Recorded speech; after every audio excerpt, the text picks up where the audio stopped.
Hi all, എൻ്റെ പേര് Vishnu. Ernad knowledge city technical campus മഞ്ചേരിയിലെ സിവിൽ ഡിപ്പാർട്ട്മെൻറ്റിലെ അസിസ്റ്റൻറ്റ് പ്രൊഫസറാണ്. ഇന്ന് ഞാൻ നിങ്ങളോട് ഡിസ്കസ് ചെയ്യാൻ പോകുന്നത് നമ്മുടെ ബിടെക് ഡിഗ്രി കോഴ്സിലെ ഫസ്റ്റ് ഇയറിൽ വരുന്ന ഒരു സബ്ജക്റ്റിനെ കുറിച്ചുള്ള കുറച്ച് കാര്യങ്ങളാണ്. നമുക്കറിയാം, ബിടെക് എന്ന് പറയുന്ന കോഴ്സിൽ അതിൻ്റെ ആദ്യ വർഷം 2 സെമസ്റ്ററുകളായിട്ട് വരുന്ന ആദ്യ വർഷത്തിൽ ഏത് ഡിപ്പാർട്ട്മെൻ്റ് ആണെങ്കിലും കോമൺ ആയിട്ടുള്ള ഒരുപാട് സബ്ജക്ട്സുകളാണ് പഠിക്കാനുള്ളത്. മറ്റൊന്നും കൊണ്ടല്ല, ഒരു ബിടെക് എഞ്ചിനീയർ എന്ന് പറയുമ്പോൾ ആ ഒരു വ്യക്തിക്ക് അദ്ദേഹം അല്ലെങ്കിൽ ആ ഒരു സ്റ്റുഡൻറ്റ് സ്പെഷ്യലൈസ് ചെയ്തിട്ടുള്ള ഒരു ഫീൽഡിന് ഉപരി മറ്റു ഡിപ്പാർട്ട്മെൻറ്റുകളിൽ നിന്നുള്ള ഒരു ബേസിക് ഐഡിയ കൂടി ആവശ്യമാണ്. എക്സാമ്പിളായിട്ട് പറയുകയാണെങ്കിൽ, ഇപ്പോൾ ഞാനൊരു സിവിൽ എഞ്ചിനീയറാണ്.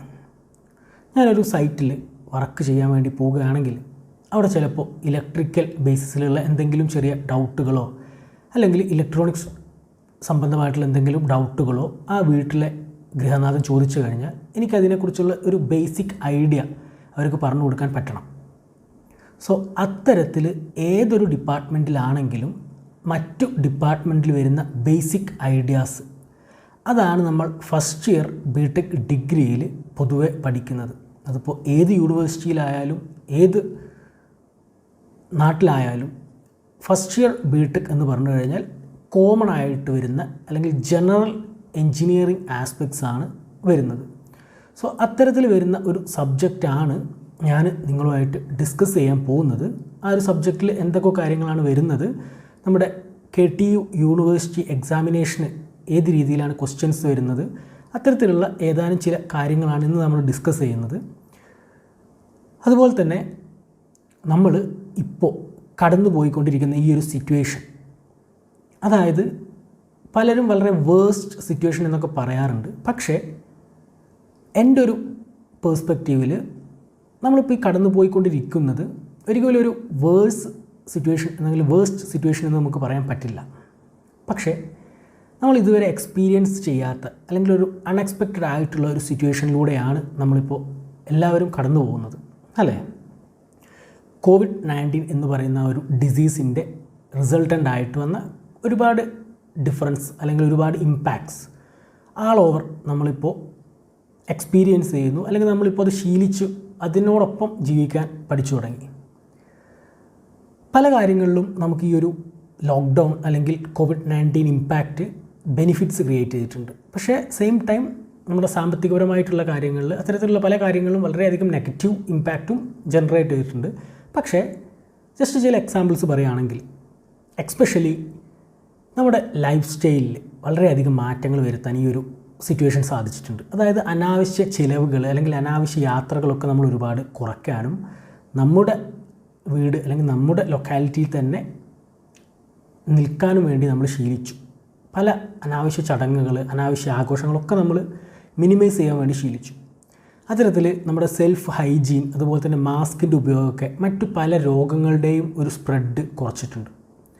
നമ്മൾ ഇപ്പോൾ ഡോക്ടേഴ്സിൻ്റെ അടുത്തൊക്കെ ചെല്ലുകയാണെങ്കിൽ അത്രയും ബുദ്ധിമുട്ടുള്ള അല്ലെങ്കിൽ അത്രയും വേഴ്സ്റ്റ് ആവുന്ന തരത്തിലുള്ള രോഗങ്ങൾക്കാണ് ഇപ്പോൾ പലരും ഒരു ഹോസ്പിറ്റലിലേക്ക് പോകുന്നത്. കാരണം ഈ ഒരു മാസ്ക് അല്ലെങ്കിൽ സാനിറ്റൈസർ അത്തരത്തിലുള്ള ഉപയോഗങ്ങളൊക്കെ നമുക്ക് വളരെയധികം നമ്മുടെ ഹൈജീൻ നിലനിർത്താൻ സഹായിച്ചിട്ടുണ്ട്. ഓക്കെ, അതെല്ലാം ഒരു ജനറൽ ആസ്പെക്ട്സ് ആണ്. പക്ഷേ ഒരു സ്റ്റുഡൻറ്റ് എന്നുള്ള രീതിയിൽ നമ്മൾ ചിന്തിക്കുകയാണെങ്കിൽ ഒരുപാട് ബെനിഫിറ്റ്സും ഉണ്ട്, അതിൻ്റെ പോലെ തന്നെ ഒരുപാട് നെഗറ്റീവ് ഇമ്പാക്ട്സും ഈ ഒരു സിറ്റുവേഷൻ ക്രിയേറ്റ് ചെയ്തിട്ടുണ്ട്. പോസിറ്റീവ് ഇമ്പാക്റ്റ് എന്ന് പറയുകയാണെങ്കിൽ, നമുക്ക് നമ്മുടെ വീട്ടിലിരുന്ന് നമ്മുടെ സമയത്തിനനുസരിച്ച് പഠിക്കാനുള്ളൊരു ഓപ്പർച്യൂണിറ്റി വന്നിട്ടുണ്ട്. അതുപോലെ തന്നെ നമ്മൾ കറൻ്റ്ലി ചെയ്തുകൊണ്ടിരിക്കുന്ന കോഴ്സിൻ്റെ കൂടെ അഡീഷണലായിട്ട് ആ ഒരു കോഴ്സിനെ സപ്പോർട്ട് ചെയ്യുന്നതോ അല്ലെങ്കിൽ ഇനി അതർ ഫീൽഡിലുള്ള ഒരു കോഴ്സ് ചെയ്യാനോ നമുക്ക് വളരെയധികം ഇപ്പോൾ ഒരു ഓപ്പർച്യൂണിറ്റി നമുക്ക് കിട്ടിയിട്ടുണ്ട്, ഇല്ലേ? അത്തരത്തിൽ ഒരുപാട് പഠിക്കാൻ വേണ്ടിയിട്ട് നമുക്ക് ഓൺലൈൻ പ്ലാറ്റ്ഫോമിൽ ഒരുപാട് ഓപ്ഷൻസ് അല്ലെങ്കിൽ ഓപ്പർച്യൂണിറ്റീസ് ഇപ്പോൾ കറൻ്റ്ലി അവൈലബിൾ ആണ്. പക്ഷേ ഒരു ക്യാമ്പസ് ലൈഫ് അല്ലെങ്കിൽ ഒരു ക്ലാസ്സിൽ അധ്യാപകൻ്റെ മുന്നിലിരുന്ന് പഠിക്കാൻ ഉള്ള ആ ഒരു ഓപ്പർച്യൂണിറ്റി നഷ്ടമായത് വളരെയധികം നെഗറ്റീവ് എനർജിയും പ്രൊവൈഡ് ചെയ്യുന്നുണ്ട്. പക്ഷേ ശ്രദ്ധിക്കേണ്ട ഒരു കാര്യം, ഫസ്റ്റ് ഇയർ എൻജിനീയറിങ്ങിലേക്ക് കടന്നു വരുന്ന സ്റ്റുഡൻസും അതുപോലെ അവരുടെ പാരൻസും ശ്രദ്ധിക്കേണ്ട ഏറ്റവും വലിയൊരു കാര്യം എന്ന് പറഞ്ഞു കഴിഞ്ഞാൽ, ഇനി അങ്ങോട്ടുള്ള ഈ ഒരു സിറ്റുവേഷനിൽ, ഈ ഓൺലൈൻ പ്ലാറ്റ്ഫോമിൽ ക്ലാസ് നടന്നുകൊണ്ടിരിക്കുന്ന ഈ ഒരു സിറ്റുവേഷനിൽ നിങ്ങളെ മോണിറ്റർ ചെയ്യാൻ അല്ലെങ്കിൽ നിങ്ങളെ മാനേജ് ചെയ്യാൻ അല്ലെങ്കിൽ കൺട്രോൾ ചെയ്യാൻ നിങ്ങൾക്ക് ഇൻഡിവിജ്വലി മാത്രമേ കഴിയുകയുള്ളൂ. നമ്മൾ കോളേജിലെ അധ്യാപകർക്കോ അല്ലെങ്കിൽ കോളേജ് എന്ന് പറയുന്ന ആ ഒരു എഡ്യൂക്കേഷണൽ സിസ്റ്റത്തിനോ നിങ്ങളെ മോണിറ്റർ ചെയ്യാനുള്ള ഒരു പരിധി ഉണ്ട് കറണ്ടിൽ ഈ ഒരു ഓൺലൈൻ പ്ലാറ്റ്ഫോമിൽ. സോ പഠിക്കേണ്ട കാര്യത്തിൽ അല്ലെങ്കിൽ ചെയ്യേണ്ട വർക്കിൽ അതിലെല്ലാം അത്രയും ഉത്തരവാദിത്തം നിങ്ങൾ ഓരോ വിദ്യാർത്ഥികൾക്കുമാണ് ഇനി അങ്ങോട്ടുള്ളത്. ഒരു അധ്യാപകനെ സംബന്ധിച്ച് നിങ്ങൾക്ക് പഠിപ്പിക്കാനുള്ള അല്ലെങ്കിൽ പഠിക്കാനുള്ള കാര്യങ്ങൾ പറഞ്ഞു തരാം, ചെയ്യാനുള്ള വർക്കുകൾ നിങ്ങൾക്ക് തരാൻ സാധിക്കും. പക്ഷേ അത് എങ്ങനെ ചെയ്യണം, പറഞ്ഞ സമയത്ത് വൃത്തിയിൽ മനസ്സിലാക്കി ചെയ്യുക എന്നുള്ളത് ഒരു വിദ്യാർത്ഥിയെ സംബന്ധിച്ച് ഈ ഒരു സാഹചര്യത്തിൽ വളരെ വലിയൊരു ഉത്തരവാദിത്തമാണ്. അത് ഓരോ വിദ്യാർത്ഥികളും ചെയ്യുന്നുണ്ടോ എന്നുള്ളത് അവരുടെ പാരൻസും ശ്രദ്ധിക്കേണ്ട വലിയൊരു കാര്യം തന്നെയാണ്. അത്തരത്തിൽ നിങ്ങൾ സ്വയം തീരുമാനിച്ച് ഉറപ്പിച്ചിറങ്ങിയാൽ മാത്രമേ ഈ ഒരു സാഹചര്യത്തിൽ നല്ല രീതിയിൽ നമുക്ക് പഠിച്ച് മുന്നോട്ട് പോകാൻ സാധിക്കുകയുള്ളൂ. ഓക്കെ, സോ ഇത്രയും ആണ് ഒരു ജനറൽ ആയിട്ട് ഡിസ്കസ് ചെയ്യാനുള്ള കാര്യം എന്ന് പറയുന്നത്. ഇനി ഞാൻ ഡിസ്കസ് ചെയ്യുന്നത് നമ്മൾ ഈ ഒരു ഫസ്റ്റ് ഇയറിലെ ഫസ്റ്റ് സെമസ്റ്ററിൽ പഠിക്കാൻ പോകുന്ന സബ്ജക്റ്റ് ഏതാണ് എന്നുള്ളതാണ്. EST 120 എന്ന് പറയുന്ന basics of civil and mechanical engineering എന്ന് പറയുന്ന സബ്ജക്റ്റാണ് ഞാൻ നിങ്ങൾക്ക് പഠിപ്പിക്കാൻ പോകുന്നത്. സോ ആ സബ്ജക്റ്റിൻ്റെ പേരിൽ തന്നെയുണ്ട് civil and mechanical engineering. Civil engineering അല്ലെങ്കിൽ മെക്കാനിക്കൽ എഞ്ചിനീയറിംഗ് എന്ന് പറയുന്ന രണ്ട് സ്ട്രീമുകളിൽ വരുന്ന ഒരു സബ്ജക്റ്റാണ് ആക്ച്വലി ഇതൊരു സിംഗിൾ സബ്ജക്റ്റാണ്. പക്ഷേ അതിന് രണ്ട് പാർട്ടായിട്ട് ഒരു സിവിൽ എഞ്ചിനീയറിംഗ് സെക്ഷനും അതുപോലെ തന്നെ മെക്കാനിക്കൽ എഞ്ചിനീയറിങ്ങിൻ്റെ ഒരു സെഷനും ഉണ്ട്. ഓക്കെ, സോ ഈ ഒരു സബ്ജക്റ്റിൻ്റെ ഒബ്ജക്റ്റീവ് എന്ന് പറഞ്ഞു കഴിഞ്ഞാൽ നമുക്ക് ഒരു സിവിൽ എഞ്ചിനീയറിംഗ് ആസ്പെക്ട്സ് അല്ലെങ്കിൽ മെക്കാനിക്കൽ എഞ്ചിനീയറിംഗ് ആസ്പെക്ട്സ്, അതിൻ്റെ പ്രിൻസിപ്പിൾസ്, അതിൻ്റെ എസെൻഷ്യൽസ് നല്ല രീതിയിൽ ഒരു സ്റ്റുഡൻറ്റിലേക്ക്, ഒരു എഞ്ചിനീയറിംഗ് സ്റ്റുഡൻറ്റിലേക്ക് ഇൻട്രൊഡ്യൂസ് ചെയ്യുക എന്നുള്ളതാണ് ഈ ഒരു സബ്ജക്റ്റിൻ്റെ ഉദ്ദേശം. ഓക്കെ, അതായത് ഏത് ഡിപ്പാർട്ട്മെൻ്റ് ആയാലും, ഒരു ഇലക്ട്രിക്കൽ എഞ്ചിനീയർ ആയാലും, കമ്പ്യൂട്ടർ സയൻസ് എഞ്ചിനീയർ ആയാലും, സിവിൽ എഞ്ചിനീയർ ആയാലും, മെക്കാനിക്കൽ എഞ്ചിനീയർ ആയാലും, ഫയർ സേഫ്റ്റി എഞ്ചിനീയർ ആയാലും എല്ലാം അവരിലേക്ക് സിവിൽ എഞ്ചിനീയറിംഗ് അതുപോലെ തന്നെ മെക്കാനിക്കൽ എഞ്ചിനീയറിംഗ് എന്ന് പറയുന്ന സ്ട്രീമിൻ്റെ ഇമ്പോർട്ടൻ്റ് ആയിട്ടുള്ള പ്രിൻസിപ്പിൾസ്, അതില്ലെങ്കിൽ അതിൻ്റെ എസെൻഷ്യൽ എലമെൻറ്റ്സ് ഇൻട്രൊഡ്യൂസ് ചെയ്യുക എന്നുള്ളതാണ് ഈ ഒരു സബ്ജക്റ്റിൻ്റെ ഉദ്ദേശം.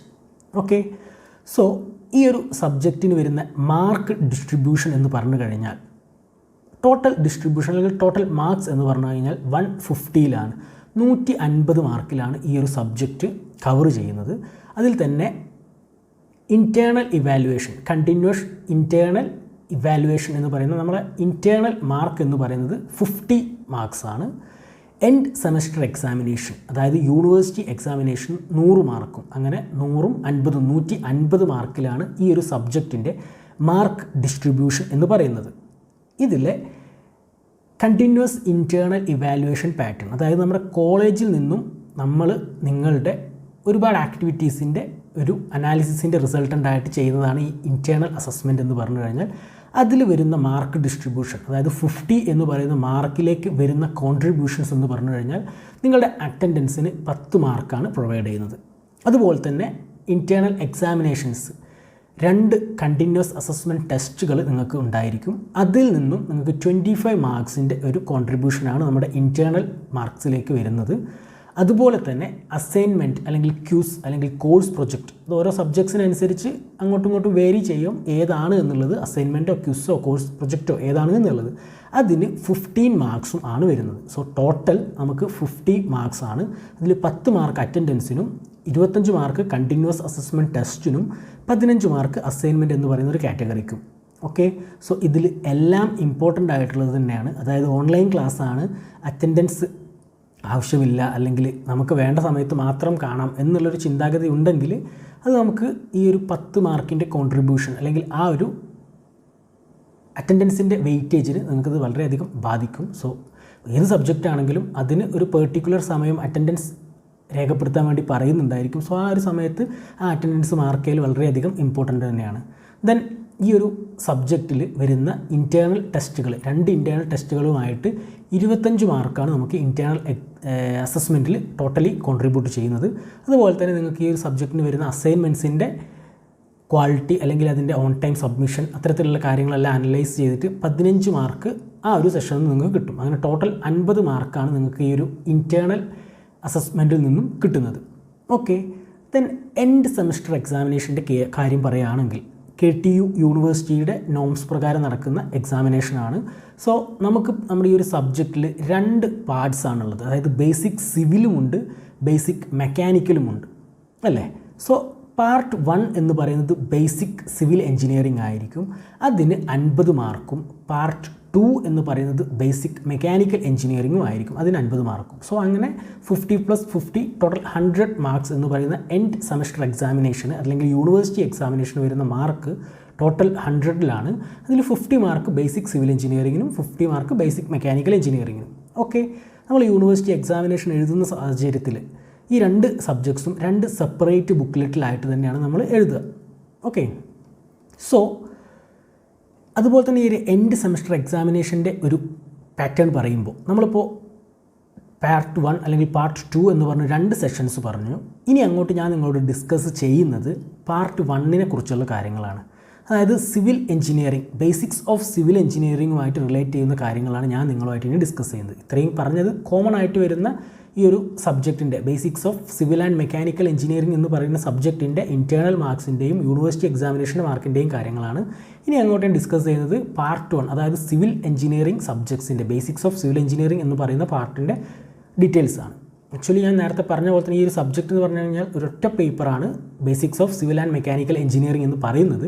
പക്ഷേ സിവിൽ എഞ്ചിനീയറിംഗ് ആസ്പെക്ട്സ് നിങ്ങൾക്ക് പറഞ്ഞു തരാൻ വേണ്ടിയിട്ട് ഒരു സിവിൽ എഞ്ചിനീയറിംഗ് ക്വാളിഫൈഡ് ആയിട്ടുള്ളൊരു ഫാക്കൽറ്റിയും മെക്കാനിക്കൽ എഞ്ചിനീയറിംഗിൻ്റെ ബേസിക്സ് നിങ്ങൾക്ക് പറഞ്ഞു തരാൻ വേണ്ടിയിട്ട് മെക്കാനിക്കൽ എഞ്ചിനീയറിംഗിൽ ക്വാളിഫൈഡ് ആയിട്ടുള്ളൊരു ഫാക്കൽറ്റിയുമാണ് ഉണ്ടാവുക. പക്ഷേ ആൾ ടുഗദർ ഇതൊരു സിംഗിൾ സബ്ജക്റ്റാണ്. സോ ഞാൻ ഈ ഒരു ബേസിക്സ് ഓഫ് സിവിൽ എഞ്ചിനീയറിംഗിന് റിലേറ്റഡ് ആയിട്ടുള്ള കാര്യങ്ങളാണ് ഇനി അങ്ങോട്ട് പറയുന്നത്. സോ യൂണിവേഴ്സിറ്റി എക്സാമിനേഷൻ്റെ കാര്യത്തിൽ പാർട്ട് 1 എന്ന് പറഞ്ഞു കഴിഞ്ഞാൽ അതിൽ 2 സെഷൻസാണ് ഉണ്ടായിരിക്കുക. ബേസിക് സിവിൽ എഞ്ചിനീയറിംഗ് സബ്ജക്റ്റിൻ്റെ എക്സാമിനേഷൻ ക്വസ്റ്റ്യൻ പേപ്പറിൽ 2 പാർട്ടാണ് ഉണ്ടായിരിക്കുക. പാർട്ട് എയും അതുപോലെ തന്നെ പാർട്ട് ബിയും. പാർട്ട് എ എന്ന് പറഞ്ഞു കഴിഞ്ഞാൽ 5 questions carrying 4 marks each, not exceeding 2 questions from each module. അതായത് 5 മാർക്ക് ക്വസ്റ്റ്യൻസ്, 4 മാർക്കിൻ്റെ 5 ക്വസ്റ്റ്യൻസാണ് പാർട്ട് എയിൽ ഉണ്ടാകുക. അതിൽ ഒരു മൊഡ്യൂളിൽ നിന്ന് 2 ക്വസ്റ്റ്യൻസാണ് ഉണ്ടാകുക എന്നാണ് പറഞ്ഞിട്ടുള്ളത്. പാർട്ട് ബി എന്ന് പറഞ്ഞു കഴിഞ്ഞാൽ 2 questions from each module, out of which 1 to be answered. Each question carries 10 marks and can have maximum 2 subdivisions. Part B എന്ന് പറഞ്ഞു കഴിഞ്ഞാൽ ഒരു മൊഡ്യൂളിൽ നിന്നും 2 ക്വസ്റ്റ്യൻസ് ആണ് ഉണ്ടാകുക. ആ 2 ക്വസ്റ്റ്യനിൽ ഏതെങ്കിലും ഒരു കംപ്ലീറ്റ് ക്വസ്റ്റ്യനാണ് നമ്മൾ അറ്റൻഡ് ചെയ്യേണ്ടത്. ആ ഒരു ക്വസ്റ്റ്യന് 10 മാർക്കാണ് ഉണ്ടായിരിക്കുക. അതുപോലെ തന്നെ ആ ഒരു സിംഗിൾ ക്വസ്റ്റ്യനിൽ 2 ക്വസ്റ്റ്യൻസ് എന്ന് പറഞ്ഞു. സോ അതിൽ വരുന്ന ആ ഒരു ക്വസ്റ്റ്യനിൽ സബ് ഡിവിഷനായിട്ട് മാക്സിമം 2 സബ് ക്വസ്റ്റ്യൻസ് ആയിട്ടാണ് ഉണ്ടായിരിക്കുക.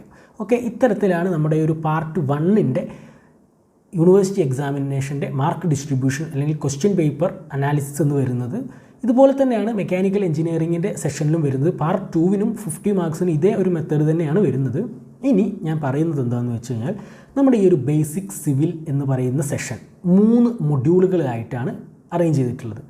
അതായത് ചാപ്റ്റേഴ്സ് എന്ന് നമുക്ക് വേണമെങ്കിൽ പറയാം. Module 1, module 3, module 1, module 2, module 3 അങ്ങനെ 3 മൊഡ്യൂളുകളായിട്ടാണ് അറേഞ്ച് ചെയ്തിട്ടുള്ളത്. സോ പാർട്ട് എയിൽ ഈ 3 മൊഡ്യൂളുകളിൽ നിന്നുമായിട്ട് ഏതെങ്കിലും 5 ക്വസ്റ്റ്യൻസ് ഉണ്ടായിരിക്കും. ഒരു മൊഡ്യൂളിൽ നിന്ന് മാക്സിമം 2 ക്വസ്റ്റ്യൻസേ ചോദിക്കൂ എന്നുള്ളതാണ് അതിൻ്റെ ഒരു കണ്ടീഷൻ. ഓക്കെ, ദെൻ പാർട്ട് ബിയുടെ കേസിൽ ഒരു മൊഡ്യൂളിൽ നിന്ന് 2 ക്വസ്റ്റ്യൻസ് ഉണ്ടായിരിക്കും. സോ എക്സാമ്പിളായിട്ട് മൊഡ്യൂൾ 1ൽ നിന്നും 2 ക്വസ്റ്റ്യൻസ് തന്നിട്ടുണ്ടായിരിക്കും 10 മാർക്കിൻ്റെ. പക്ഷേ അതിലേതെങ്കിലും ഒരു കംപ്ലീറ്റ് ക്വസ്റ്റ്യനാണ് നമ്മൾ അറ്റൻഡ് ചെയ്യുന്നത്. ആ ഒരു ക്വസ്റ്റ്യനിൽ മാക്സിമം 2 സബ് ക്വസ്റ്റ്യൻസ് ആയിട്ടായിരിക്കും ഉണ്ടായിട്ടുണ്ടാവുക. ഓക്കെ, സോ മൊഡ്യൂൾ 1ൽ നിന്നും 10 മാർക്ക്, മൊഡ്യൂൾ 2വിൽ നിന്നും 10 മാർക്ക് ആൻഡ് മൊഡ്യൂൾ 3യിൽ നിന്നും 10 മാർക്ക്. അങ്ങനെ പാർട്ട് ബിയിൽ ടോട്ടലി 30 മാർക്സിനുള്ള ക്വസ്റ്റ്യൻസും പാർട്ട് എയിൽ 4 മാർക്സിൻ്റെ 5 ക്വസ്റ്റ്യൻസും അങ്ങനെ 20, ടോട്ടലി 30+20 50 മാർക്സിനുള്ള ക്വസ്റ്റ്യൻസാണ് ഈ ഒരു പാർട്ട് 1 ബേസിക്സ് ഓഫ് സിവിൽ എഞ്ചിനീയറിംഗിൽ വരുന്നത്. ഓക്കെ, ഇനി നമ്മൾ നോക്കുന്നത് ബേസിക്സ് ഓഫ് സിവിൽ എഞ്ചിനീയറിംഗ് എന്ന് പറയുന്നതിൻ്റെ മറ്റു ഡാറ്റാസാണ്. ഞാൻ നേരത്തെ പറഞ്ഞ പോലെ തന്നെ ഫസ്റ്റ് 3 മൊഡ്യൂൾസ് ആണ് ഈ ഒരു സബ്ജക്റ്റിൻ്റെ ബേസിക്സ് ഓഫ് സിവിൽ എഞ്ചിനീയറിംഗ് വരുന്നത്. Next 3 modules basics of mechanical engineering ആണ്. ഇനി നമ്മൾ നോക്കുന്നത് മൊഡ്യൂൾ വൈസ് എന്തൊക്കെ കണ്ടൻറ്റുകളാണ് ഈ ഒരു സബ്ജക്റ്റിലെ ബേസിക്സ് ഓഫ് സിവിൽ എഞ്ചിനീയറിംഗ് എന്ന് പറയുന്ന ഫസ്റ്റ് 3 മൊഡ്യൂൾസിൽ വരുന്നത് എന്നുള്ളതാണ്. ഓക്കെ, സോ നമുക്ക് നോക്കാം. മൊഡ്യൂൾ 1 എന്ന് പറഞ്ഞു കഴിഞ്ഞാൽ അതിലെന്തൊക്കെയാണ് വരുന്നതെന്ന് നോക്കാം. ഫസ്റ്റ് ടോപ്പിക് എന്ന് പറഞ്ഞു കഴിഞ്ഞാൽ general introduction to civil engineering. Civil എഞ്ചിനീയറിങ്ങിനെ കുറിച്ചുള്ള ഒരു ബേസിക് കോൺസെപ്റ്റ് അല്ലെങ്കിൽ ബേസിക് ഡാറ്റ. എന്താണ് സിവിൽ എഞ്ചിനീയറിംഗ്, എന്തൊക്കെയാണ് അതിൻ്റെ ആപ്ലിക്കേഷൻ ലെവൽസ്, എന്തൊക്കെയാണ് അതിൻ്റെ ഒരു റിലവൻസ് അല്ലെങ്കിൽ കറൻ്റ്ലി അതിൻ്റെ ഇമ്പോർട്ടൻസ് എന്തൊക്കെയാണ്, അത്തരത്തിലുള്ളൊരു സിവിൽ എഞ്ചിനീയറിങ്ങിനെ കുറിച്ചുള്ള ഒരു ബേസിക് ഇൻട്രൊഡക്ഷനാണ് മൊഡ്യൂൾ 1 ഫസ്റ്റ് ടോപ്പിക് എന്ന് പറയുന്നത്. സെക്കൻഡ് ടോപ്പിക് എന്ന് പറഞ്ഞു കഴിഞ്ഞാൽ brief introduction to major disciplines of civil engineering. നമുക്കറിയാം സിവിൽ എഞ്ചിനീയറിംഗിൽ ഒരുപാട് ബ്രാഞ്ചസ് ഉണ്ട്. എക്സാമ്പിളായിട്ട് transportation engineering, water resource engineering, environmental engineering, geo technical engineering, അത്തരത്തിൽ സ്ട്രക്ചറൽ എഞ്ചിനീയറിംഗ്, അത്തരത്തിൽ ഒരുപാട് വൈഡ് ബ്രാഞ്ചസ് നമ്മുടെ സിവിൽ എഞ്ചിനീയറിംഗിനുണ്ട്. സോ ഇത്തരത്തിലുള്ള ഓരോ ബ്രാഞ്ചസിനെ കുറിച്ചും അതിൻ്റെ സ്പെഷ്യാലിറ്റീസ് എന്തൊക്കെയാണ്, അതിൽ വരുന്ന ഇമ്പോർട്ടൻ്റ് ആയിട്ടുള്ള ഡാറ്റാസ് എന്നുള്ളതാണ് സെക്കൻഡ് ടോപ്പിക്കായ brief introduction to major disciplines of civil engineering എന്ന് പറയുന്നതിൽ വരുന്നത്. Okay, next introduction to buildings.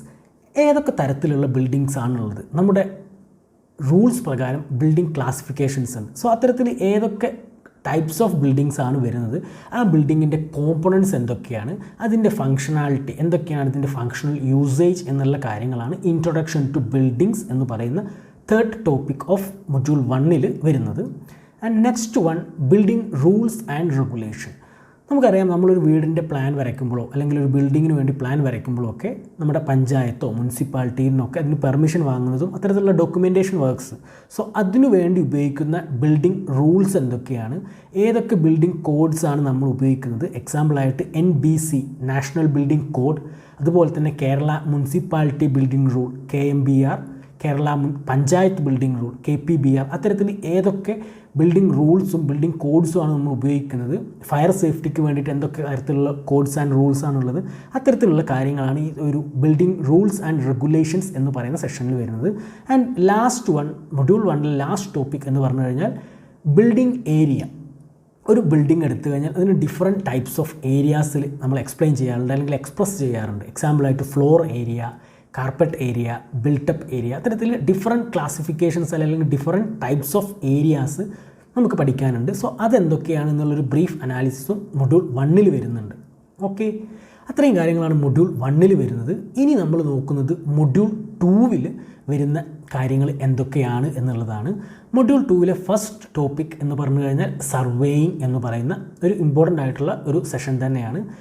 Survey നമ്മൾ കേട്ടിട്ടുണ്ടാവും, സർവേയർ അല്ലെങ്കിൽ സർവേ ചെയ്യുക എന്നൊക്കെ നമ്മൾ കേട്ടിട്ടുണ്ടാവും. സോ എന്താണ് സർവേയിങ്ങിൻ്റെ ബേസിക് കോൺസെപ്റ്റ്സ്, അതിൽ വരുന്ന ടൈപ്സ് എന്തൊക്കെയാണ്, എങ്ങനെയാണ് നമ്മൾ സർവേയിങ് നടത്തുക, അതിനുപയോഗിക്കുന്ന ഇൻസ്ട്രുമെൻറ്റ്സ് എന്തൊക്കെയാണ്, അത്തരത്തിലുള്ള കാര്യങ്ങളും അതിൻ്റെ ഇറലവൻസ് എന്തൊക്കെയാണ്, അതിൻ്റെ ആപ്ലിക്കേഷൻ ലെവൽസ്, അത്തരത്തിലുള്ള കാര്യങ്ങളൊക്കെയാണ് സർവേയിങ് എന്ന് പറയുന്ന സെക്ഷനിൽ വരുന്നത്. സെക്കൻഡ് വൺ ബ്രിക്സ് എന്ന് പറയുന്നത് നമ്മുടെ ഏറ്റവും ഇമ്പോർട്ടൻ്റ് ആയിട്ടുള്ള ഒരു ബിൽഡിംഗ് മെറ്റീരിയലാണ് ബ്രിക്ക് എന്ന് പറയുന്നത്. ടൈപ്സ് ഓഫ് ബ്രിക്ക് ഏതൊക്കെയാണ്, മാനുഫാക്ചറിങ് ഓഫ് ബ്രിക്ക് എങ്ങനെയാണ്, എന്തൊക്കെ പ്രോപ്പർട്ടീസാണ് ഒരു ബ്രിക്കിന് ഉണ്ടാവുക, ബ്രിക്കിൻ്റെ ക്വാളിറ്റീസ് എങ്ങനെയൊക്കെയാണ് നമ്മൾ ടെസ്റ്റ് ചെയ്യുക, അത്തരത്തിലുള്ള ഒരു ബ്രിക്കിനെ കുറിച്ച് വരുന്ന ബേസിക് ഐഡിയ ആണ് ആ ഒരു സെഷനിൽ വരുന്നത്. Third topic stones and cements. ബ്രിക്കിനെ പോലെ തന്നെ വളരെ ഇമ്പോർട്ടൻ്റ് ആയിട്ടുള്ള 2 ബിൽഡിംഗ് മെറ്റീരിയലാണ് സ്റ്റോണും സിമെൻറ്റും. സ്റ്റോൺ എങ്ങനെയാണ് ഫോർമുലേറ്റ് ചെയ്യുന്നത്, ഏതൊക്കെ തരത്തിലുള്ള സ്റ്റോൺസ് ഉണ്ട്, അതിൻ്റെ ആപ്ലിക്കേഷൻ ലെവൽസ് എന്തൊക്കെയാണ്, ഏതൊക്കെ സ്റ്റോൺസ് നമ്മൾ എവിടെയൊക്കെയാണ് ഉപയോഗിക്കുക, അത്തരത്തിലുള്ള കാര്യങ്ങളും. അതുപോലെ തന്നെ സിമെൻറ്റ് നമ്മുടെ സിവിൽ എഞ്ചിനീയറിംഗ് ആസ്പെക്ട്സിൽ ഏറ്റവും ഇമ്പോർട്ടൻ്റ് ആയിട്ടുള്ളൊരു മെറ്റീരിയൽ തന്നെയാണ് സിമെൻറ്റ് എന്ന് പറയുന്നത്. സോ ആ ഒരു സിമെൻറ്റ് എങ്ങനെയാണ് നമ്മൾ പ്രൊഡ്യൂസ് ചെയ്യുന്നത്, അതിൻ്റെ ഒറിജിൻ എന്താണ്, ഏതൊക്കെ തരത്തിലുള്ള സിമെൻറ്റ്സ് ഉണ്ട്, എന്തൊക്കെയാണ് മാനുഫാക്ചറിങ് ഓഫ് സിമെൻറ്റ് എന്ന് പറയുന്ന സെഷനിൽ വരുന്നത്, അത്തരത്തിലുള്ള വളരെ ഇമ്പോർട്ടൻ്റ് ആയിട്ടുള്ള കാര്യങ്ങളാണ് ആ ഒരു തേർഡ് ടോപ്പിക്കിൽ സ്റ്റോൺസ് ആൻഡ് സിമെൻറ്റ്സ് എന്ന് പറയുന്നതിൽ നമ്മൾ കവർ ചെയ്യുന്നത്. Next sand and timber. Sand നമുക്കറിയാം, നമ്മൾ വളരെയധികം ബിൽഡിംഗ് ആപ്ലിക്കേഷൻസിൽ ഉപയോഗിക്കുന്ന ഒരു മെറ്റീരിയലാണ് സാൻഡ് എന്ന് പറയുന്നത്. നമ്മൾ പ്ലാസ്റ്ററിങ് അതുപോലെ കോൺക്രീറ്റിങ് അത്തരത്തിലുള്ള വർക്കിലെല്ലാം നമ്മൾ സാൻഡ് ഉപയോഗിക്കാറുണ്ട്. സോ ആ സാൻഡിനെ എങ്ങനെയൊക്കെയാണ് നമ്മൾ ക്ലാസിഫൈ ചെയ്യുന്നത്, എന്തൊക്കെയാണ് അതിൻ്റെ ബേസിക് പ്രോപ്പർട്ടീസ് അല്ലെങ്കിൽ ക്വാളിറ്റി റിക്വയർമെൻറ്റ്സ്, എത്തരത്തിലാണ് നമ്മളതിനെ അപ്ലൈ ചെയ്യുന്നത്, അല്ലെങ്കിൽ ഏതൊക്കെ തരത്തിലുള്ള വർക്കിന് വേണ്ടിയിട്ട് ഏതൊക്കെ ടൈപ്പ് ഓഫ് സാൻഡാണ് നമ്മൾ ഉപയോഗിക്കുന്നത്. അത്തരത്തിലുള്ള സാൻഡിനെ കുറിച്ചുള്ള ഒരു ഡീറ്റെയിൽഡ് അനാലിസിസാണ് ആ ഒരു സെഷനിൽ വരുന്നത്. അതിൻ്റെ കൂടെ തന്നെ ടിമ്പർ എന്ന് പറയുന്ന ഒരു സെഷനും ഉണ്ട്. ബിൽഡിംഗ് മെറ്റീരിയലിൽ വളരെയധികം തിയറി ആസ്പെക്ട്സ് ഉള്ള ഒരു സെഷനാണ് ടിമ്പർ എന്ന് പറയുന്നത്. ഡിഫറെൻറ്റ് ടൈപ്സ് ഓഫ് ടിമ്പർ ഉണ്ട്, ടിമ്പറിൻ്റെ അപ്ലിക്കേഷൻസ്, ടിമ്പറിനെ നമ്മൾ ഏതൊക്കെ തരത്തിലുള്ള മെത്തേഡ്സിലാണ് അതിനെ ട്രീറ്റ് ചെയ്യുന്നത്, അതിൻ്റെ സ്ട്രെങ്ത് നിലനിർത്താൻ എന്നുള്ളത്, അതുപോലെ തന്നെ ടിമ്പേഴ്സിന് വരുന്ന ഡിഫക്ട്സ് എന്തൊക്കെയാണ്, അതിനെ ട്രീറ്റ് ചെയ്യാൻ ഉപയോഗിക്കുന്ന മെത്തേഡ്സ് എന്തൊക്കെയാണ്, അങ്ങനെ ഒരു വളരെ വൈഡ് ആയിട്ടുള്ളൊരു ടോപ്പിക്കാണ് ടിമ്പർ എന്ന് പറയുന്നത്. Then cement, concrete and steel. നമ്മൾ സാൻഡ്, സിമെൻറ്റ് അതെല്ലാം പഠിച്ചു കഴിഞ്ഞാൽ ഡെഫിനറ്റ്ലി നമുക്ക് നെക്സ്റ്റ് വരുന്നൊരു ബിൽഡിംഗ് മെറ്റീരിയൽ തന്നെയാണ് സിമെൻറ്റ് കോൺക്രീറ്റ് എന്ന് പറയുന്നത്. എന്താണ് സിമെൻറ്റ് കോൺക്രീറ്റ്, അതിൻ്റെ അപ്ലിക്കേഷൻസ് എന്തൊക്കെയാണ്, ഏതൊക്കെ തരത്തിലുള്ള സിമെൻറ്റ് കോൺക്രീറ്റ് ഉണ്ട്, സിമെൻറ്റ് കോൺക്രീറ്റിൻ്റെ മിക്സ് ഡിസൈൻസ് ഏതൊക്കെയാണ്, ഏതൊക്കെ വർക്കിന് ഏതൊക്കെ തരത്തിലുള്ള മിക്സുകളാണ് നമ്മൾ ഉപയോഗിക്കുക, അത്തരത്തിലുള്ള സിമെൻറ്റ് കോൺക്രീറ്റിനെ കുറിച്ചുള്ള ഒരു അപ്ലിക്കേഷൻ ലെവൽ ഡാറ്റാസും, അതുപോലെ തന്നെ സ്റ്റീൽ, റെയിൻഫോഴ്സ്മെൻറ്റ് എന്ന് പറയുന്ന സ്റ്റീൽ മെറ്റീരിയലിനെ കുറിച്ചും ഡിഫറെൻറ്റ് ടൈപ്സ്, അതിൻ്റെ ഡിഫറെൻറ്റ് പ്രോപ്പർട്ടീസ്, ഏതൊക്കെ തരത്തിലുള്ള സ്റ്റീൽ ഏതൊക്കെ വർക്കിനാണ് ഉപയോഗിക്കുക, അത്തരത്തിലുള്ള ഒരു സിവിൽ എഞ്ചിനീയർ ചിന്തിക്കേണ്ട ബേസിക് ആസ്പെക്ട്സ് ആണ് ആ ഒരു ഏരിയയിൽ കവർ ചെയ്യുന്നത്. And last one, modern construction materials. നമ്മൾ ഈ ഇതുവരെ പറഞ്ഞതെല്ലാം നമ്മൾ പണ്ട് മുതലേ നമ്മുടെ ഈ ഒരു കൺസ്ട്രക്ഷൻ ഇൻഡസ്ട്രിയിൽ ഉപയോഗിക്കുന്ന, വളരെ പണ്ട് തൊട്ട് ഉപയോഗിക്കുന്ന മെറ്റീരിയൽസാണ്. സോ അതിലുപരി മോഡേൺ കൺസ്ട്രക്ഷൻ മെറ്റീരിയൽസ്, ഇന്ന് നമ്മൾ ഇന്നോവേറ്റീവായി ഉപയോഗിക്കുന്ന ഒരുപാട് മെറ്റീരിയൽസ് ഉണ്ട്. നമ്മൾ കണ്ടിട്ടുണ്ടാവും ലൈറ്റ് വെയ്റ്റ് ആയിട്ടുള്ള പല ബ്ലോക്കുകളും, അത്തരത്തിലുള്ള പല മെറ്റീരിയൽസും നമ്മളൊരു വീട് ഉണ്ടാക്കുമ്പോഴോ അല്ലെങ്കിൽ ഒരു ഇൻറ്റീരിയർ ഡിസൈൻ ചെയ്യുമ്പോഴൊക്കെ ഉപയോഗിക്കുന്നത് കണ്ടിട്ടുണ്ടാവും. സോ അത്തരത്തിൽ ഇന്നോവേറ്റീവ് ആയിട്ടുള്ള മോഡേൺ മെറ്റീരിയൽസ് ഏതൊക്കെയാണ്, അതിൻ്റെ പ്രോപ്പർട്ടീസ് എന്തൊക്കെയാണ് എന്നുള്ളതാണ് മൊഡ്യൂൾ 2 ലാസ്റ്റ് സെഷനിൽ വരുന്നത്. ആൻഡ് നമ്മുടെ പാർട്ട് 1, അതായത് ബേസിക് സിവിൽ എഞ്ചിനീയറിംഗിലെ ഏറ്റവും അവസാനത്തെ മൊഡ്യൂൾ എന്ന് പറയുന്നത് മൊഡ്യൂൾ 3 ആണ്. അതിൽ വരുന്നത് first topic foundation and brick masonry എന്ന് പറയുന്നതാണ്. നമുക്കറിയാം ഒരു ബിൽഡിങ്ങോ അല്ലെങ്കിൽ ഒരു വീടോ എന്താണെങ്കിലും അതിനൊരു ഫൗണ്ടേഷൻ ഉണ്ടായിരിക്കും. സോ ആ ഡിഫറെൻറ്റ് ടൈപ്സ് ഓഫ് ഫൗണ്ടേഷൻസ് നമ്മൾ കണ്ടിട്ടുണ്ട് അല്ലെങ്കിൽ ഉപയോഗിക്കുന്നുണ്ട്. ഓരോ ബിൽഡിങ്ങിൻ്റെ പ്രത്യേകതയ്ക്ക് അല്ലെങ്കിൽ ഓരോ ബിൽഡിങ്ങിൻ്റെ ഡിസൈൻ അനുസരിച്ച് അല്ലെങ്കിൽ അതിൻ്റെ ഹൈറ്റിനനുസരിച്ചൊക്കെ നമ്മൾ ആ ഒരു ഫൗണ്ടേഷൻ്റെ ടൈപ്പ് മാറ്റും. അതുപോലെ തന്നെ നമുക്കൊരു വീട് ഉണ്ടാക്കുകയാണെങ്കിൽ ആ ഏരിയയിലെ സോയിൽ കണ്ടീഷൻ അനുസരിച്ച് നമ്മൾ അവിടുത്തെ ഫൗണ്ടേഷൻ്റെ പാറ്റേൺ ശ്രദ്ധിക്കും. സോ അത്തരത്തിൽ ഏതൊക്കെ തരത്തിലുള്ള ഫൗണ്ടേഷൻ എവിടെയൊക്കെ ഉപയോഗിക്കും, എങ്ങനെയാണ് അത് കൺസ്ട്രക്ട് ചെയ്യുന്നത്, എന്ത് മെറ്റീരിയൽസാണ് അതിന് ഉപയോഗിക്കുന്നത്, അത്തരത്തിലുള്ള കാര്യങ്ങളാണ് ഫൗണ്ടേഷൻസ് എന്ന് പറയുന്ന സെഷനിൽ വരുന്നത്. അതിൻ്റെ കൂടെ തന്നെ ബ്രിക്ക് മേസൻട്രി. നമ്മൾ ബ്രിക്ക് ഉപയോഗിച്ചൊരു വാള് കെട്ടുകയാണെങ്കിൽ ആ ഒരു പ്രോസസ്സിൽ ശ്രദ്ധിക്കേണ്ട കാര്യങ്ങൾ, ഒരു ബ്രിക്ക് ഏതൊക്കെ തരത്തിൽ നമുക്കൊരു വാൾ കൺസ്ട്രക്ഷന് വേണ്ടി ഉപയോഗിക്കാം, അതിലുപയോഗിക്കുന്ന മോർട്ടാർ, നമ്മുടെ സിമെൻറ്റ് പേസ്റ്റ് ഏത് തരത്തിലാണ് അപ്ലൈ ചെയ്യുന്നത്, ഏതൊക്കെ തരത്തിലുള്ള ബോണ്ടുകളാണ് നമ്മൾ ഈ ഒരു ബ്രിക്ക് മേസൺറിയിൽ വരുന്നത്, അത്തരം കാര്യങ്ങളാണ് ആ ഒരു സെഷനിൽ വരുന്നത്. Next one, roofs and floors. Different types of roofs ഏതൊക്കെയാണ്. നമുക്കറിയാം നമ്മളൊരു വീട് ഉണ്ടാക്കുമ്പോൾ ഫ്ലാറ്റ് റൂഫിൽ നമ്മൾ വീട് കണ്ടിട്ടുണ്ട്, സ്ലോപ്ഡ് റൂഫിൽ കണ്ടിട്ടുണ്ട്, മിക്സഡ് ആയിട്ടുള്ള റൂഫ് കണ്ടിട്ടുണ്ട് ഇല്ലേ. അതുപോലെ തന്നെ ഒരു വീടിൻ്റെ 4 വശത്തേക്കും സ്ലോപ്ഡ് ആയിട്ടുള്ള റൂഫൊക്കെ നമ്മൾ കണ്ടിട്ടുണ്ട്. സോ അത്തരത്തിൽ ഡിഫറെൻറ്റ് റൂഫ്സ് ഏതൊക്കെയാണ്, എന്തൊക്കെയാണ് അതിൻ്റെ പ്രോപ്പർട്ടീസ്, ഏത് ഏരിയയിൽ ഏത് തരത്തിലുള്ള റൂഫാണ് ഉപയോഗിക്കുക, അത്തരത്തിലുള്ള കാര്യങ്ങളാണ് റൂഫ്സ് എന്ന് പറയുന്നതിൽ വരുന്നത്. ദെൻ ഫ്ലോർസ്, നമ്മുടെ ഫ്ലോർ അല്ലെങ്കിൽ ഫ്ലോറിന് വേണ്ടി ഉപയോഗിക്കുന്ന ഫ്ലോറിങ് മെറ്റീരിയൽസ്, ടൈല്, മാർബിൾ അല്ലെങ്കിൽ ഗ്രാനൈറ്റ്, അത്തരത്തിൽ ഒരുപാട് മെറ്റീരിയൽസ് നമ്മൾ ഉപയോഗിക്കുന്നുണ്ട് ഇല്ലേ. മഡ് ഉപയോഗിക്കാം, ഒരു പഴയ മെറ്റീരിയലായിട്ട് കൺസിഡർ ചെയ്യണം. സോ അത്തരത്തിൽ ഏതൊക്കെ മെറ്റീരിയൽസാണ് നമ്മൾ ഈ ഒരു പ്രോസസ്സിന് വേണ്ടി ഉപയോഗിക്കുന്നത്, ഫ്ലോറിങ്ങിന് വേണ്ടി ഉപയോഗിക്കുന്നത്, അതിൻ്റെ ക്വാളിറ്റി എന്തൊക്കെയാണ്, അത്തരത്തിലുള്ള കാര്യങ്ങളാണ് ആ ഒരു സെഷനിൽ വരുന്നത്. നെക്സ്റ്റ് ടോപ്പിക് എന്ന് പറഞ്ഞു കഴിഞ്ഞാൽ basic infrastructure services. Basic infrastructure services എന്ന് പറഞ്ഞു കഴിഞ്ഞാൽ നമുക്കറിയാം, നമ്മളൊരു ഷോപ്പിംഗ് മാളിലൊക്കെ പോയി കഴിഞ്ഞാൽ നമ്മളവിടെ എസ്കലേറ്റർ കാണും അല്ലെങ്കിൽ ലിഫ്റ്റ് കാണും ഇല്ലേ. അത്തരത്തിലുള്ള അറേഞ്ച്മെൻറ്റ്സിനൊക്കെയാണ് നമ്മൾ ബേസിക് ഇൻഫ്രാസ്ട്രക്ചർ സർവീസസ് എന്ന് പറയുന്നത്. ഫയർ സേഫ്റ്റിക്ക് വേണ്ടിയിട്ട് നമ്മളൊരു ഫയർ എസ്കേപ്പിംഗ് സ്റ്റെയറൊക്കെ ബിൽഡിങ്ങിൽ കൊടുക്കാറുണ്ട്. ഒരു തീപിടുത്തം ഉണ്ടായാൽ പെട്ടെന്ന് എസ്കേപ്പ് ആവാൻ വേണ്ടി പുറത്തേക്ക് എക്സിറ്റുള്ളൊരു സ്റ്റെയറൊക്കെ നമ്മൾ കൺസ്ട്രക്ട് ചെയ്യാറുണ്ട്. അത്തരത്തിലുള്ള സ്റ്റെയറിനാണ് നമ്മളൊരു ഫയർ എസ്കേപ്പിംഗ് സ്റ്റെയർ എന്നൊക്കെ പറയുന്നത്. അതൊരു ബേസിക് ഇൻഫ്രാസ്ട്രക്ചർ സർവീസാണ്. എസ്കലേറ്റർ എന്ന് പറയുന്ന ഒരു സർവീസാണ്. നമുക്കൊരു ഫ്ലോറിൽ നിന്ന് മറ്റൊരു ഫ്ലോറിലേക്ക് വെർട്ടിക്കലി മൂവ് ചെയ്യാൻ വേണ്ടി ഉപയോഗിക്കുന്ന ഒരു സംവിധാനമാണ്. സോ അതൊരു ബിൽഡിംഗ് സർവീസാണ്. അത്തരത്തിൽ ഇലക്ട്രിക്കൽ അല്ലെങ്കിൽ ഇത്തരത്തിൽ ട്രാൻസ്പോർട്ടേഷൻ, അങ്ങനെ ഏത് തരത്തിലുള്ള സർവീസിനാണെങ്കിലും നമ്മൾ ബിൽഡിങ്ങിൽ ഉപയോഗിക്കുന്ന ഡിഫറെൻറ്റ് ഇൻഫ്രാസ്ട്രക്ചേഴ്സ് ഉണ്ട്. സോ അതിനെക്കുറിച്ചാണ് നമ്മളതിൽ ഈ ഒരു 3rd മൊഡ്യൂളിൽ നെക്സ്റ്റ് പഠിക്കുന്നത്. And green building. Green building എന്ന് പറഞ്ഞു കഴിഞ്ഞാൽ നമുക്കറിയാം, നമ്മളത് സ്കൂൾ ലെവലിൽ തന്നെ പഠിക്കുന്നതാണ്. എന്താണ് green building, green house gas effect എന്തൊക്കെയാണ്, അത്തരത്തിലുള്ള കാര്യങ്ങളൊക്കെ. സോ ആ ഒരു ഏരിയ കൂടി നമ്മൾ ഈ ഒരു 3rd മൊഡ്യൂളിൽ പഠിക്കുന്നുണ്ട്. എന്താണ് ഗ്രീൻ ബിൽഡിംഗ്, അതുപോലെ തന്നെ എന്തൊക്കെയാണ് അതിൻ്റെ ആപ്ലിക്കേഷൻ ലെവൽസ്, നമുക്ക് എങ്ങനെ നമ്മുടെ ഒരു ഏരിയയിൽ ഗ്രീൻ ബിൽഡിംഗ് കൺസ്ട്രക്റ്റ് ചെയ്യാം, അതിൻ്റെ ബെനിഫിറ്റ്സ് എന്തൊക്കെയാണ്, അതിനുവേണ്ടി എന്തൊക്കെ അഡീഷണൽ മെഷേഴ്സാണ് നമ്മൾ എടുക്കേണ്ടത്, അത്തരത്തിലുള്ള കാര്യങ്ങളൊക്കെയാണ് ആ ഒരു സെഷനിൽ വരുന്നത്. സോ ഇത്രയും കാര്യങ്ങളാണ് നമ്മുടെ ഈ ഒരു ബേസിക്സ് ഓഫ് സിവിൽ എഞ്ചിനീയറിംഗ് എന്ന് പറയുന്ന സെഷനിൽ വരുന്നത്. നമ്മുടെ ഈ ഒരു സബ്ജക്റ്റിൻ്റെ പാർട്ട് 1 അല്ലെങ്കിൽ പാർട്ട് എ എന്ന് പറയുന്ന ബേസിക്സ് ഓഫ് സിവിൽ എഞ്ചിനീയറിംഗിൽ വരുന്ന കണ്ടൻറ്റുകൾ എന്തൊക്കെയാണ് ഓരോ മൊഡ്യൂളിലും എന്നുള്ളതാണ് ഞാൻ പറഞ്ഞത്. നമുക്ക് ഈ ഓരോ ടോപ്പിക്കുകളുടെ പേര് കേൾക്കുമ്പോൾ തന്നെ നമുക്കറിയാം ഒരു സിവിൽ എഞ്ചിനീയർ ചിന്തിക്കേണ്ട അല്ലെങ്കിൽ ഒരു സിവിൽ എഞ്ചിനീയറിംഗ് ആസ്പെക്ട്സിൽ നമ്മൾ ചിന്തിക്കേണ്ട ഏറ്റവും ബേസിക് ആയിട്ടുള്ള കാര്യങ്ങൾ എന്തൊക്കെയാണ് എന്നുള്ളത് മാത്രമാണ് ഈ ഒരു സെഷനിൽ നമ്മൾ പറയുന്നത്. സോ വളരെ ബ്രീഫായിട്ട് ഈ ഓരോ ടോപ്പിക്സും എന്താണ് അല്ലെങ്കിൽ എന്തൊക്കെയാണ് അതിൽ വരുന്ന ഇമ്പോർട്ടൻ്റ് ആയിട്ടുള്ള ഡാറ്റാസ് എന്നുള്ള ഒരു അനാലിസിസാണ് ആക്ച്വലി ഈ ഒരു 3 മൊഡ്യൂൾസിലും വരുന്നത്. വളരെ ഈസിലി നമുക്ക് പഠിക്കാൻ പറ്റുന്ന ഒരു സബ്ജക്റ്റ് തന്നെയാണ് ഇത്. ഇതിൻ്റെ നെക്സ്റ്റ് സെഷൻ, അതായത് പാർട്ട് 2 എന്ന് പറഞ്ഞു കഴിഞ്ഞാൽ ബേസിക്സ് ഓഫ് മെക്കാനിക്കൽ എഞ്ചിനീയറിംഗ് ആണ്. അതിൻ്റെ ഡീറ്റെയിൽസ് നിങ്ങൾക്ക് അതിൻ്റെ ഒരു കൺസേൺഡ് ഫാക്കൽറ്റി നിങ്ങളുമായിട്ട് ഡിസ്കസ് ചെയ്യും. എന്ത് തന്നെയായാലും വളരെ ഈസിലി നമുക്ക് ഇൻട്രസ്റ്റോട് കൂടി പഠിക്കാൻ പറ്റുന്ന ഒരു സെഷനാണ് ഈ ഒരു ബേസിക്സ് ഓഫ് സിവിൽ എഞ്ചിനീയറിംഗ് എന്ന് പറയുന്നത്. ഞാനങ്ങനെ പറയാൻ കാരണം നമുക്ക് നമ്മുടെ നിയർ ബൈ അല്ലെങ്കിൽ നമ്മുടെ സറൗണ്ടിങ്ങിൽ കാണാൻ പറ്റുന്ന ഒരുപാട് കാര്യങ്ങളാണ് ഇതിൽ വരുന്നത്. ഒരു മെറ്റീരിയൽ പറഞ്ഞു കഴിഞ്ഞാൽ നമ്മുടെ വീട്ടിലുണ്ടായിരിക്കും ഒരു ബ്രിക്ക് അല്ലെങ്കിൽ സിമെൻറ്റ്, നമ്മുടെ വീട്ടിൽ പല ആവശ്യത്തിന് ഉപയോഗിക്കുന്നുണ്ടായിരിക്കും. സോ ഒരു സിമെൻറ്റും സാൻഡും നമ്മൾ എങ്ങനെയാണ് മിക്സ് ചെയ്യുന്നത് നമുക്ക് വീട്ടിലിരുന്ന് അനലൈസ് ചെയ്യാൻ പറ്റും. അല്ലെങ്കിൽ നമ്മുടെ തൊട്ടടുത്ത് സൈറ്റിൽ ഒരു വീടിൻ്റെ കൺസ്ട്രക്ഷൻ നടക്കുന്നുണ്ടാവും. സോ അവിടെ പോയാൽ നമുക്ക് different building materials, different construction equipments, methods of construction, ഇതെല്ലാം നമുക്ക് അവിടെ നിന്ന് അനലൈസ് ചെയ്യാൻ പറ്റും ഡയറക്റ്റ്ലി. സോ അത്തരത്തിൽ നമുക്ക് വളരെ ഈസിലി ഐഡൻറ്റിഫൈ ചെയ്യാൻ പറ്റുന്ന ഒരുപാട് കാര്യങ്ങളാണ് ഈ ഒരു സബ്ജക്റ്റിൽ വരുന്നത്. അതുപോലെ തന്നെ നമ്മളൊരു ഷോപ്പിംഗ് മാളിലേക്കോ അല്ലെങ്കിൽ അത്തരത്തിലുള്ള ഏരിയയിലേക്ക് പോയാൽ നമ്മൾ ഈ പറഞ്ഞ building services, different kind of building services, different innovative materials, ഇതെല്ലാം കാണാൻ സാധിക്കും. സോ അത്തരത്തിൽ വളരെയധികം ആപ്ലിക്കേഷൻ ലെവലിൽ നമുക്ക് ഈസിലി ഐഡൻറ്റിഫൈ ചെയ്യാൻ പറ്റുന്ന അല്ലെങ്കിൽ പഠിക്കാൻ പറ്റുന്ന ഒരു സബ്ജക്റ്റാണ് ഇത്. സോ ഇത്രയും കാര്യങ്ങളാണ് ഇന്ന് നിങ്ങളോട് ഡിസ്കസ് ചെയ്യാനുള്ളത്. എൻ്റെ യൂട്യൂബ് ചാനലിൻ്റെ പേരെന്ന് പറഞ്ഞു കഴിഞ്ഞാൽ ക്യാബിൻ നമ്പർ 9 എന്നുള്ളതാണ്. എൻ്റെ മെയിൽ ID civilcabin9@gmail.com എന്നാണ്. എന്തെങ്കിലും ഡൗട്ട്സോ കാര്യങ്ങളോ ഒക്കെ ഉണ്ടെങ്കിൽ ഈ ഒരു മെയിൽ ID യിൽ എന്നെ കോൺടാക്റ്റ് ചെയ്യാം. Okay, thank you.